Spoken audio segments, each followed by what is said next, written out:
It's Brutus J, and this is the Brutus J podcast. And today we have a special episode, and guess what? It's all about the LSU Tigers. So, hey, if you're an LSU Tiger fan, sit back. We got a lot to talk about. We're going to talk about spring football, which has concluded. A lot to get into. And even if you're not an LSU Tiger fan, tune in because, hey, you're going to get an idea of what your team is going to have to face this year. So, hey, let's talk about it. As I said, this is the Brutus J podcast, and today we have a special episode talking about the LSU Tigers.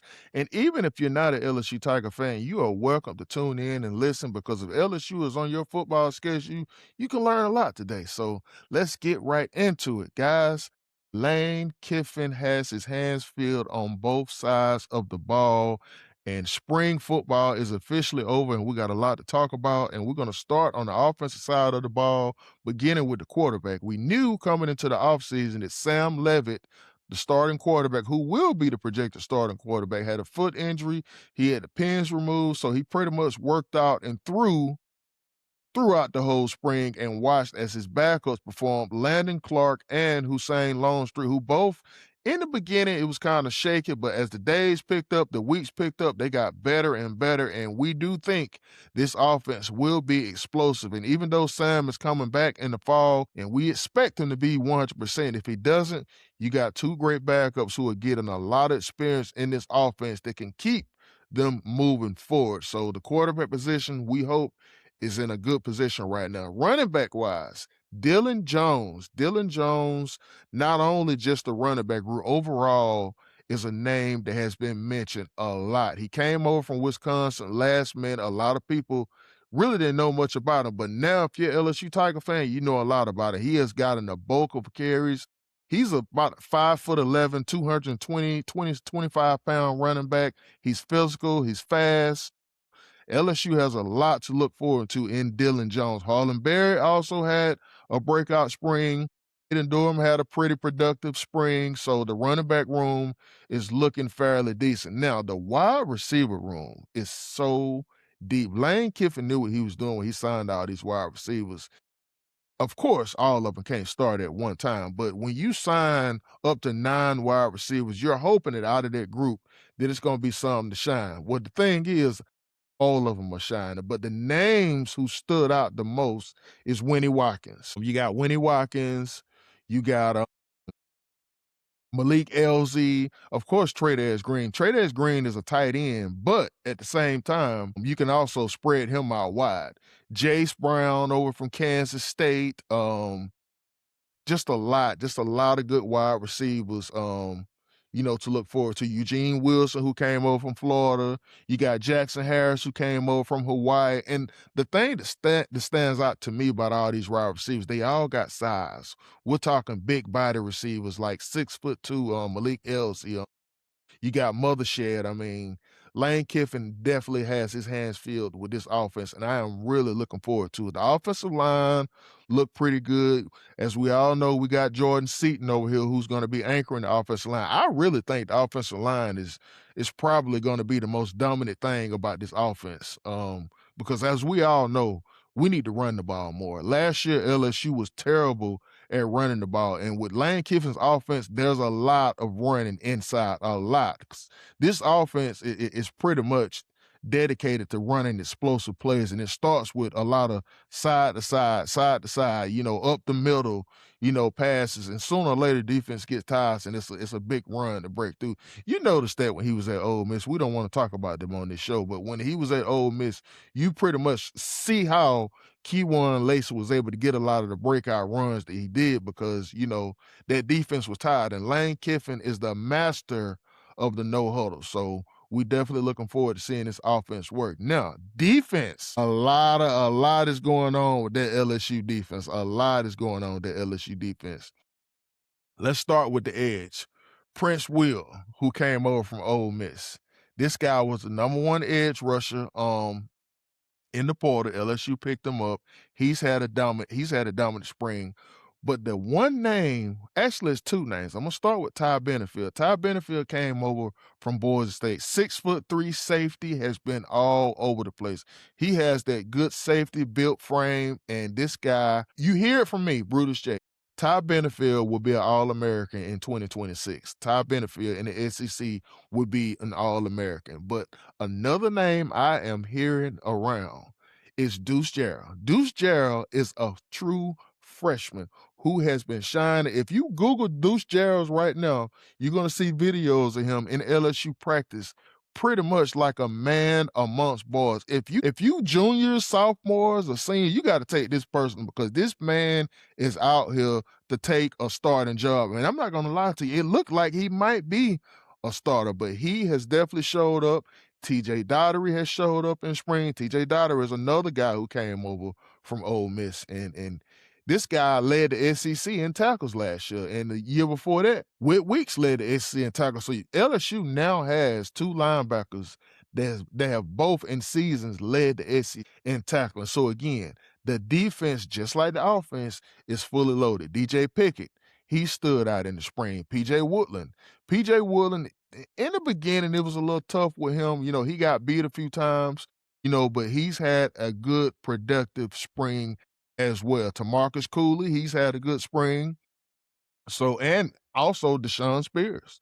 Deshaun Spears last year, he led the team in tackles, with weeks out. So this defense is absolutely loaded. You got Dominique McKinley, who's coming back. He had a good year with LSU last year. They signed Malik Blockton over from Auburn. So, I mean, the depth is there. I mean, it is going to be a tremendous season. But to me, the strength of this defense is the edge rush rotation. The edge rush rotation is going to be phenomenal. You got Ross, who came over from Tennessee. I mean, they're going to be bringing guys in and out, in and out, in and out. So, which is definitely needed in the SEC anyway, because what a lot of people don't realize, I'm not saying LSU is going to go undefeated. Do I wish that would happen? Absolutely, I wish it would happen because it is tough, especially in this day and age, as far as how the playoffs are. To go undefeated is huge. What Indiana did is good, but let's be real. The schedule Indiana goes through compared to some of the schedule these SEC teams go through is just different. The depth in the SEC is way better than the Big Ten. You can give the Big Ten credit on what they won or what they did because they beat an SEC team, dominated them. But to go week in and week out down here is so tough. So, in other words, with having great depth and great rotation, is a good thing in this league, and you can afford one or two losses because more than likely it's gonna happen. And with this schedule LSU has, I hope they go undefeated, but more than likely they're probably gonna lose 1 to 2 games. A lot of people don't like hearing that, but it's possible. And again, I was one of those guys when Lane Kiffin came out and made a statement, it takes patience and this and that. And then you have people out, well, no, we can't have patience. We spent over $40 million on the roster. People don't understand what he meant when he said that. The guy's not saying, oh, we're gonna struggle in 2026. We ain't gonna win it. No, he's saying as of this moment right now, in the first week of spring, there were struggles. You're gonna have struggles, trying to learn a new offense. The defense was good off point. Blake Baker, and those guys, they got stuff together. Majority, of the LSU defense, you know what I'm saying, they were coming back. So they added pieces to it, and it's not hard to learn.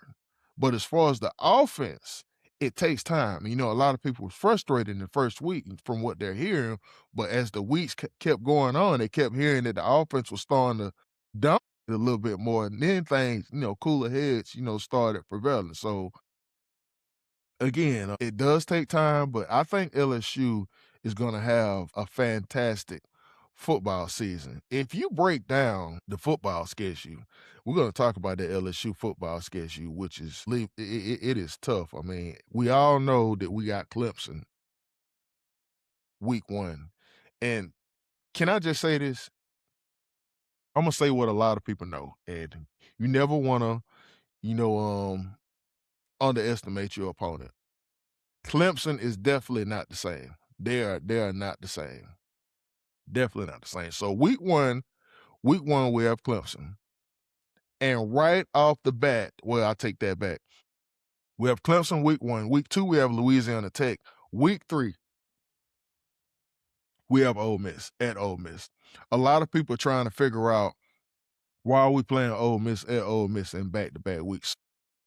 What happened was the SEC, they changed the schedule format. So if a lot of y'all don't know, they got it to where all of these teams have permanent opponents. Like how LSU had Florida every single year, it's done.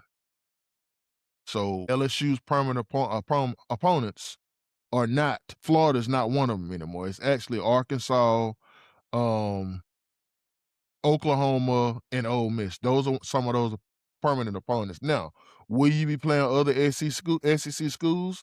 You know what I'm saying? Every single year, yes, you will. For example, Alabama is not a permanent opponent, but we're still playing them this year.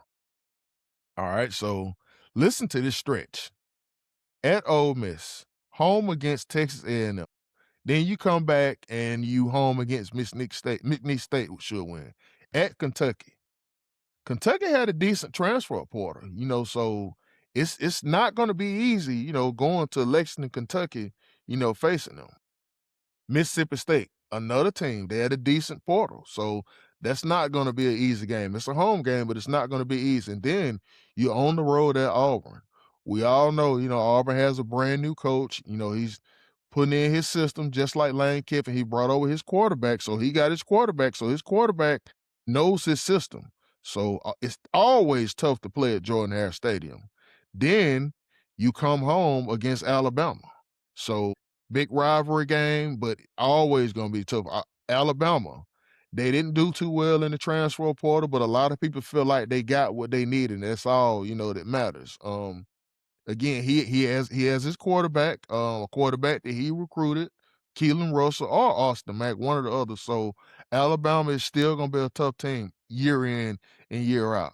And then November the 14th, Saturday, you got a home game against Texas. So look at that.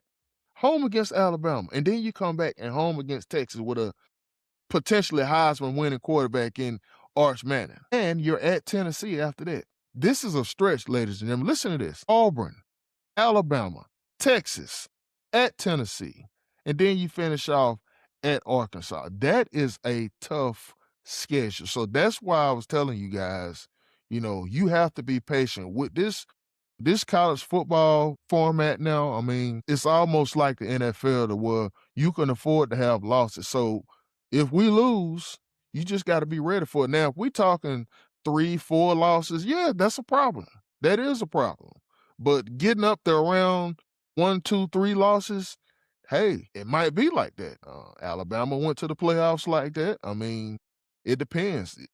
It's almost going to be impossible to go undefeated in the SEC. It is going to be impossible to go undefeated in the SEC. But if the LSU Tigers do it, hey, I would love to see that. But it's definitely going to be tough. So that pretty much wraps up this special episode. I got to tell you, man, I'm excited. I'm very excited. A lot of people out there, they got mixed feelings. And I know earlier throughout the year, I wanted to travel to go to the Ole Miss but as I got to hear more and more, like how high those tickets were, and don't get me wrong, I would spend a pretty penny for something I want to see, but those tickets are just way too high. I'd rather just sit at home in my man cave and watch that game. But it's going to be a tough game. I know it's early, but I predict my LSU Tigers will win that game. I think they'll win that game because at the end of the day, talent will prevail. They'll have home field advantage, but Lane definitely will have those guys ready. But, other than that, looking forward to the season. And thank you guys for tuning in to this special episode talking about my LSU Tigers. Have a good weekend.